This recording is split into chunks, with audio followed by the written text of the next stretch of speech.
ETF index mutual funds నేర్చుకుని stock మార్కెట్లో రాణించాలనుకుంటున్నారా? వెంటనే ఈ నెంబర్కి కాల్ చేయండి.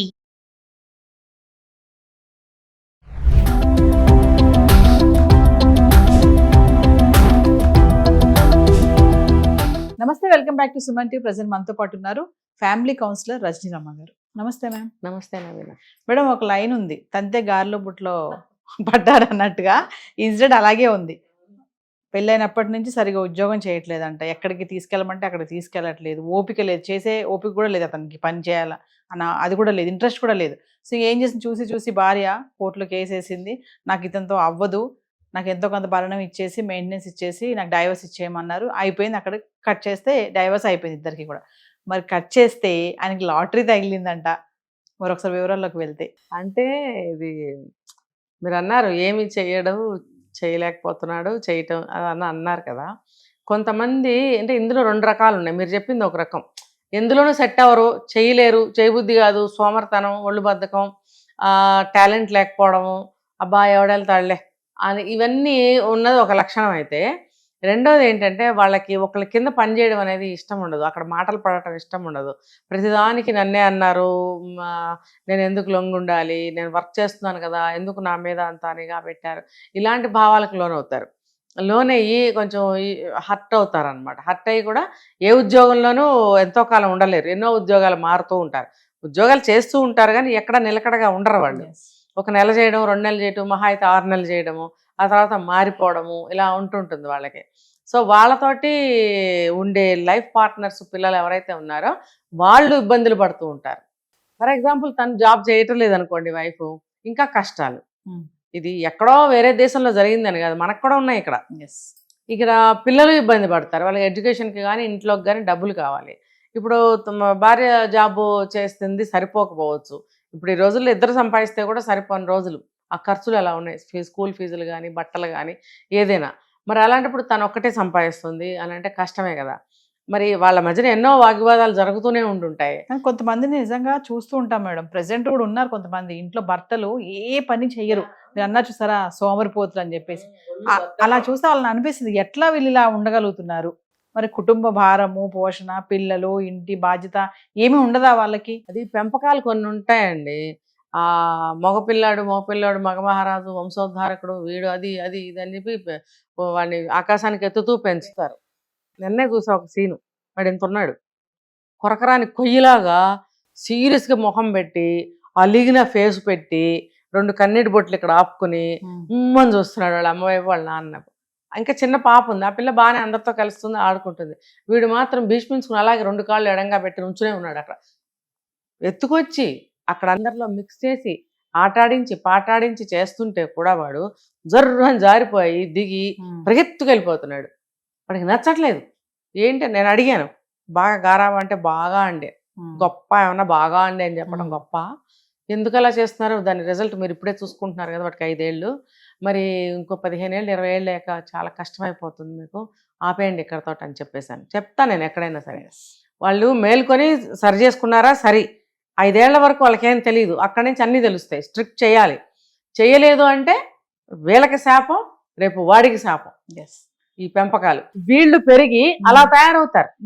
ఎంతకాలమైనా ఏ పని అబ్బాయి చేయలేడు, వంశోద్ధారకుడు, 4 తరాల తర్వాత వీడు ఒక్కడే ఓడబొడిచాడు, మరి వీడికే అంత వీడిదే అంత అని మాట్లాడుతుంటే వాడు ఉబ్బిపోతుంటాడు అనమాట.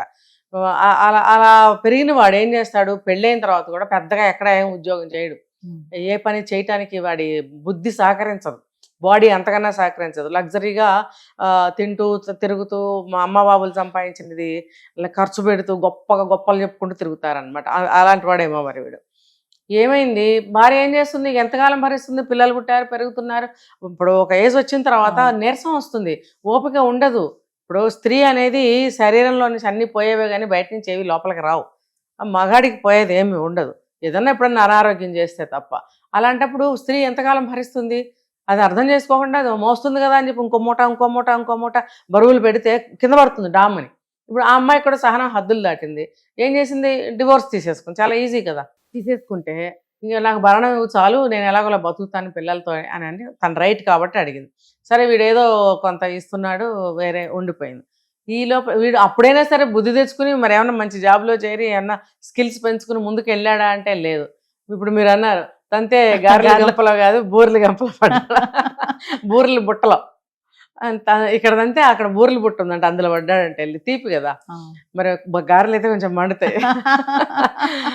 సో వాడికి అలా ఎక్కడో ఏదో షాప్లో పర్చేజింగ్ చేస్తున్నప్పుడు ఒక లాటరీ టికెట్ ఎవడో ఇస్తారు కదా కొనమని తీసుకుని అక్కడ కౌంటర్లోనే వదిలేసి వచ్చాడంట.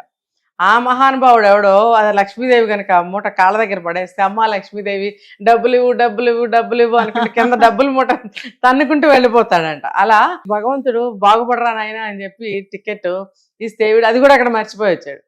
సరే అక్కడికి లక్ష్మీదేవి ఏం చేసింది పాపం, ఇంకొక అతని ద్వారా ఆ టికెట్ని దొరికితే ఆ షాప్ యజమానికి ఇచ్చి వెళ్ళిపోయాడు పాపం. ఆ షాప్ యజమాని పాపం నిజాయితీగా తీసుకొచ్చి నొక్కేయకుండా ఇతనికి చేతిలో పెట్టాడు. ఇప్పుడు బూరెల గంపలో ఖచ్చితంగా పడ్డాడు అనమాట. సో ఆ డబ్బులు తగిలే ఎన్నో కోట్లు, అవి 2 కోట్లు ఇంకా ఎక్కువే, చాలా కోట్లు అవి. దొరికినప్పుడు ఏం చేశాడు, చాలా హ్యాపీ.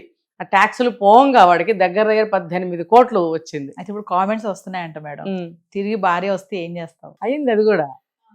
వెళ్ళి చెప్పాడు, భార్యను రమ్మని కూడా పిలిచాడు. ఇదిగో నాకు ఇంత డబ్బు వచ్చింది, నీకు కష్టం లేకుండా చూసుకుంటాను రా అన్నాడు. వాడి మైండ్లో ఏంటి, వాళ్ళ అమ్మకు ఒక కారు కొనాలి, తను ఒక ట్రక్ కొనుక్కోవాలి. అక్కడ ట్రక్స్ ఉంటాయి. ట్రక్ అంటే కొంపకారు అని అంటారు, కొంపకారు. ఆ ట్రక్లోనే ఇల్లు వాకిలన్నీ ఉంటాయి. ఆ bedroom, washroom, hall, living room, kitchen అన్నీ ఉంటాయి. ఇక్కడి నుంచి అక్కడ ఉంటుంది అనమాట ట్రక్. అన్నీ అందులోనే ఉంటాయి. ఎక్కడికైనా వెళ్ళాలంటే ట్రక్తో పాటు వెళ్ళిపోవాలి. అన్నీ ఇల్లు అనమాట, ఇల్లు కారు, కొంపకారు. దాన్ని తీసుకుని ఎక్కడికైనా వెళ్ళిపోవచ్చు. అంటే ఊరుమ్మడి బ్రతుకులు అంటారు, తెలుసు కదా. రోజు కూలీలు చేసుకునే వాళ్ళు, తండాలకు చెందిన వాళ్ళు ఎక్కడ పనులు ఉంటే అక్కడ మూటలు వేసుకుని వెళ్ళిపోతూ ఉంటారు. వాళ్ళకి ఒక ఇల్లు వాకిలి అంటూ ఏమి ఉండదు. సో ఈ ఫారిన్ కంట్రీస్లో కూడా ఏంటంటే ఎక్కడికైనా టూర్ వెళ్ళాలి అని అంటే మనలో సూట్ కేసులు సర్దుకుని, అమ్మో అది సర్దుకుని ఇది సర్దుకుని అట్లేం వెళ్ళరు. అన్నీ అందులో ఉంటాయి రెడీగా. ఎక్కేయడం, ఫ్యూయల్ పోసుకోవడం, వెళ్ళిపోవడం, జేబులో డబ్బులు ఉండాలి అంతే. అలా ఆ ట్రక్ ఒకటి కొనుక్కోవాలి. వాడికి ఎంత బద్దకస్తులో చూసారా, వాడికి ఆ ట్రక్ కొనుక్కోవాలని ఉందంట. వాళ్ళ అమ్మకి ఒక కారు కొనాలనుకున్నాడంట. ఇల్లు ఏదో ఉంది, దాన్ని రెనోవేట్ చేయించాలి, లేదా కొత్త ఇల్లు కట్టుకోవాలి. వీడికి ఆశలు ఎట్లా ఉన్నాయి. సరే అవన్నీ రెడీ చేసుకుందాం, భార్యను పిలుద్దాం అంటే చిచ్చి రాను పొమ్మందని. స్త్రీ కోరుకునేది అవన్నీ కాదు. అంటే కొంతమంది అన్నీ కావాలంటారు, కొంతమంది కేవలం భర్త ఒక మ్యాన్లీగా ఉండాలని, తర్వాత తను ఎంతైనా సరే సంపాదించి తనదంటూ భార్య బిడ్డలకి పెట్టాలి, తన ప్రేమను అందించాలి, కుటుంబ సభ్యులు అందరి ప్రేమని పొందాలి, మనందరూ ఐకమత్యం ఒక కుటుంబంగా ఆదర్శంగా జీవించాలి అని భార్య కోరుకుంటుంది, ప్రేమాభిమానాలని కోరుకుంటుంది. కానీ ఇక్కడ అతను ఏం చేస్తున్నాడు, మళ్ళీ కూడా కష్టపడకుండా వచ్చిన డబ్బుతోనే రమ్మంటున్నాడు. ఆఫ్టర్ దట్ వాట్ నెక్స్ట్ అనేది ఆవిడకి క్వశ్చన్ అయిపోయింది. ఆవిడకి కావాల్సింది అది కాదు, ఇదేదో టెంపరీ, ఇవన్నీ డబ్బులు అయిపోతాయి, తర్వాత పరిస్థితి ఏంటి. కాబట్టి అక్కర్లేదు, నాది నాకుంది, నీ భరణం కూడా నాకొద్దు అంటే ఏవగింపు వస్తుంది అనమాట. ఇలాంటి సోమరిపోతు సంపాదన నాకు తినబుద్ధి కాదు అన్న భావన, నాకు అవసరం లేదు, నువ్వు ఇక నుంచి అది కూడా ఇవ్వక్కర్లేదు, తీసేసుకో అని రిజెక్ట్ చేసింది. అంటే మేబీ ఆమె కూడా ఏదైనా జాబ్లో సెట్ అయ్యి ఉండవచ్చు, పిల్లలు కొంచెం పెరుగుతూనే ఉన్నారు. అంటే ఆత్మాభిమానం అనేది ఒకటి ఉంటుంది, వ్యక్తిత్వం అనేది ఒకటి ఉంటుంది. వాటిని వదులుకొని అవమానపడి ఎక్కడో తలదాచుకోవాలని అనుకోరు కొంతమంది స్త్రీలు. ఈవిడ కూడా అలాంటిది. సో అతను ఏదో నేను పెద్ద సంపాదించేశాను గొప్పగా ఫీల్ అయిపోయి రమ్మన్నాడు. నువ్వు ఎక్కడ సంపాదించావు దాన్ని, అది కూడా అప్పనంగా వచ్చిందేగా. సో అలాంటి సంపాదనని ఇష్టపడరు చాలామంది స్త్రీలు. కేవలం భర్త బాధ్యతని, భర్త ఒక మగవాడిగా సంపాదించి భార్య బిడ్డల్ని ఆ ప్రేమగా చూసుకోవాలి, బాధ్యత వహించాలని కోరుకుంటారనేది చాలామంది మగవాళ్ళకి తెలియదు. ఇప్పుడు ఈ సంఘటన ద్వారా తెలుసుకోవాలి. ఏమ్మా అన్ని కోట్లు వచ్చినాయి, ఏమన్నా ఇదా నీకు వచ్చి అనుభవించక అని అంటారు. ఖచ్చితంగా అలా ఒప్పుకోరు చాలామంది. నాకు కావాల్సిన డబ్బు కాదు ఇది అని అంటారు అనమాట. Thank you ma'am.